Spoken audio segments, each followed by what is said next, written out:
Bismillahirrahmanirrahim. Assalamualaikum warahmatullahi wabarakatuh.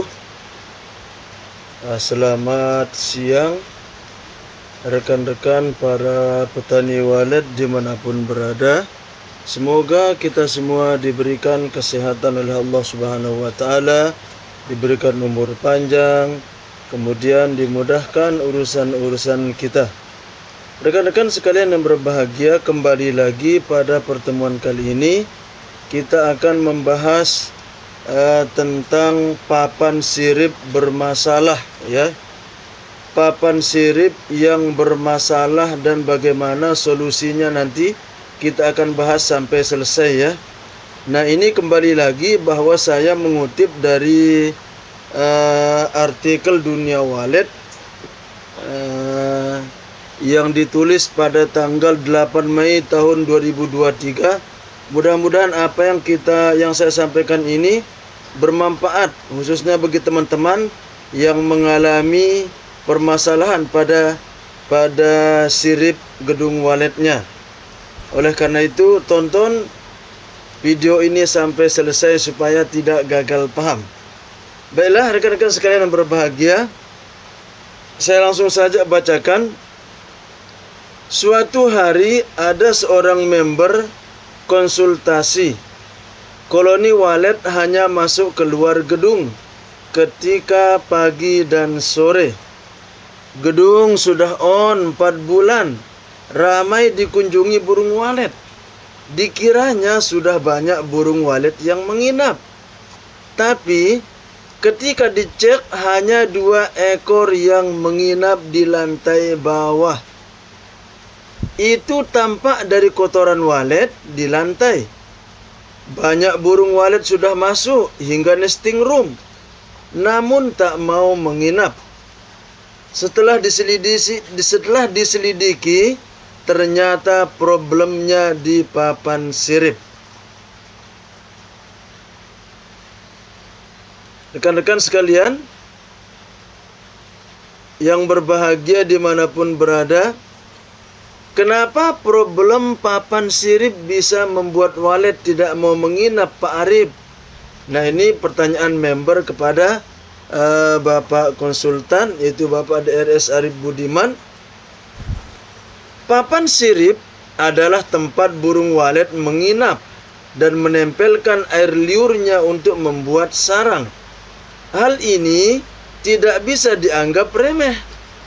Melalui konsultasi secara online, permasalahan di gedung member bukan di suhu dan kelembaban, bukan di tata ruang, juga bukan di mesin audio, bukan juga pada suara panggil atau volume suara inap yang pelan.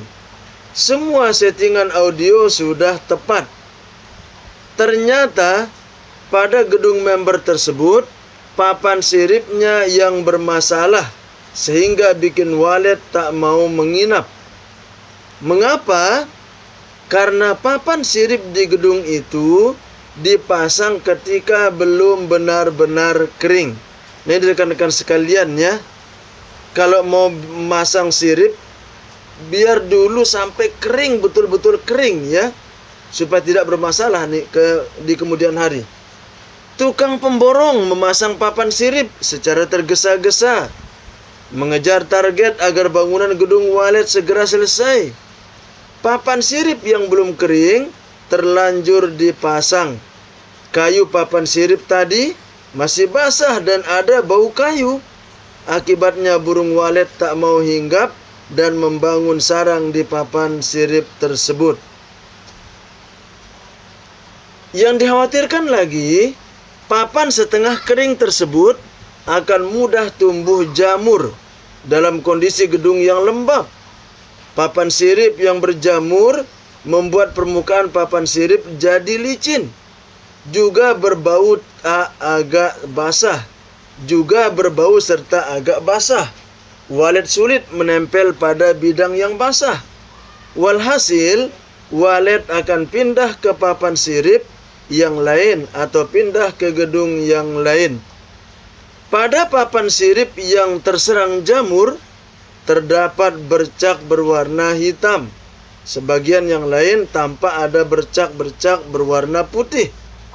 Jika bercak berwarna putih di papan sirip belum merata, maka Anda sedikit beruntung. Karena itu awal jamur menyerang dan cepat ketahuan.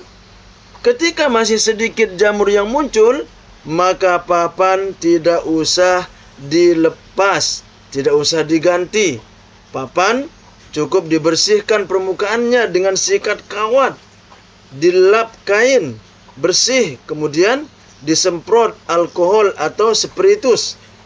Biarkan alkohol tadi meresap ke dalam papan sirip agar jamur mati dan tidak tumbuh lagi.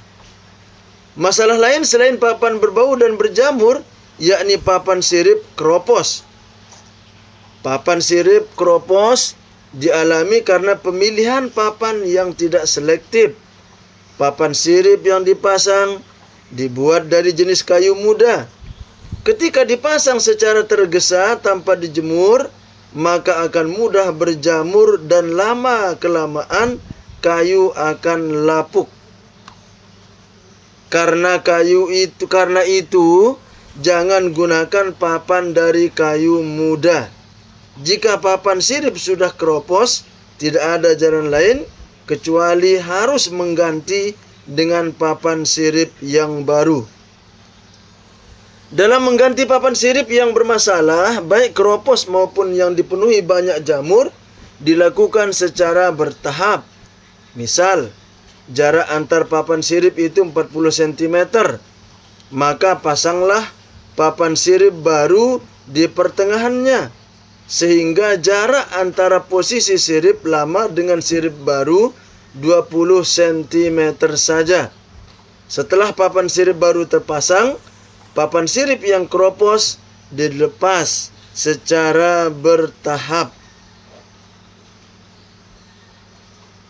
Bagaimana apabila papan sirip yang bermasalah tersebut sudah ada sarang walet yang menempel? Nah, di sarang walet tersebut juga masih ada induk walet yang menempel. Nah, apabila sudah ada sarang walet yang menempel, maka sarang walet juga diambil secara bertahap agar induk walet tidak merasa kaget dan terganggu. Misal, di papan sirip bermasalah tadi ada 10 sarang walet, maka ambil 5 sarang.